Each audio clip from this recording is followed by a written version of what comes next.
बिस्मिल्लाहिर्रहमानिर्रहीम। अस्सलाम वालेकुम। कैसे हैं आप सब। आज हम लोग बनाएंगे सर्दियों की स्पेशल सौगात, गाजर का हलवा। बहुत सारे लोगों को ऐसा लगता है कि गाजर का जो हलवा है ना वो घर पे उतना बेस्ट नहीं बनता जितना कि बाजार की शॉप से हम लोग खरीद के लाते हैं। तो आज मैं आप लोगों को बहुत सारे छोटे छोटे ऐसे टिप हैं जिसको आप लोग फॉलो नहीं करते। चलिए इसको बनाना स्टार्ट करते हैं। सबसे पहले हमें चाहिए गाजर।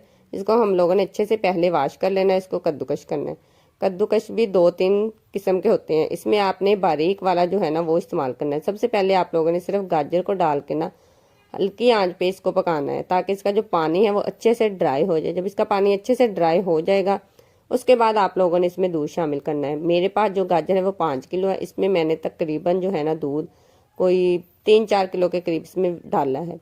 इसको आपने उसके बाद पकने के लिए रख देना है और इसको साथ ही आपने चम्मच हिलाते रहना है। आहिस्ता आहिस्ता इसको हिलाते जाना है। और इसमें एक सीक्रेट टिप्स है जो मैं आपको बताऊंगी, क्योंकि जो मेन इसकी वजह है ना वो गजरेला उसी से अच्छा बनता है।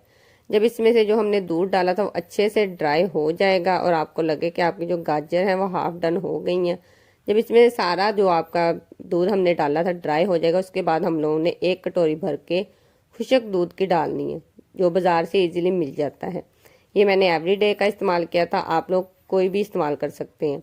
इसको आप लोगों ने अच्छे से मिक्स करना है। इसको मिक्स करने के बाद आप लोगों ने इसमें चीनी ऐड करनी है, क्योंकि इससे जो टेस्ट है ना गाजर के हलवे का वो बहुत ही मज़े का निकलेगा। इसमें जो थोड़ा बहुत पानी है वो जब अच्छे से ड्राई होगा उसके बाद आपने चीनी ऐड करनी है। चीनी आप अपने हिसाब से डाल सकते हैं। कुछ लोग ज़्यादा मीठा खाना पसंद करते हैं और कुछ लोग कम खाना पसंद करते हैं।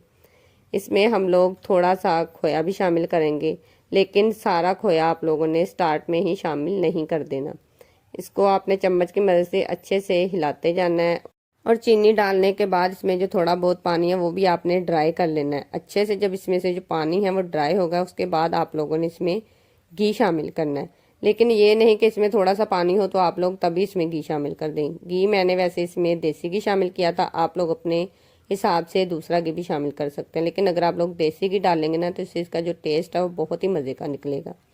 ऐसे ही चम्मच की मदद से सारे घी को इसके अंदर आपने शामिल कर देना है और इसको आपने कम से कम इतना पकाना है कि इसमें कोई भी पानी ना रहे, अच्छे से ड्राई हो जाए। तो देखिए इसमें जो पानी था वो बिल्कुल ड्राई हो चुका है और हमारा जो गाजर का हलवा है तकरीबन रेडी हो चुका है। अब हम लोग इसको डिश आउट करेंगे, क्योंकि अब मैं इस गाजर के हलवे को निकाल के फ्रिज में रख दूँगी और जैसे ही मेरे घर वाले कहेंगे तो मैं इनको ऐसे डिश आउट करके पेश कर दूंगी। जब मैंने इसको गर्म किया था इसमें मैंने थोड़ा सा खोया भी शामिल किया था। उसके बाद हम लोग इसको डेकोरेट करेंगे, क्योंकि गाजर के हलवे को अगर आप लोग डेकोरेट करके खाएंगे ना तो इसका जो मज़ा है वो डबल हो जाता है। सारा खोया आपने पहले ही शामिल नहीं करा, थोड़ा सा खोया जब आप लोगों ने गर्म करना है तब शामिल कर देना है। बाद में आपने इसको गार्निश के लिए थोड़ा सा खोया डालना है इसके ऊपर और साथ में इसके ऊपर आपने बॉयल किए हुए अंडे डालने। बहुत सारे लोग जब गाजर के हलवे को गर्म करते हैं उसमें भी अंडे डाल के पका लेते हैं, लेकिन मुझे ये इस तरह बॉयल करके पसंद है। आप लोगों को जिस तरह पसंद है आप उस तरह इसको गार्निश कर सकते हैं। मिलते हैं नेक्स्ट वीडियो में। अपना बहुत सारा ख्याल रखिएगा। अल्लाह हाफिज़।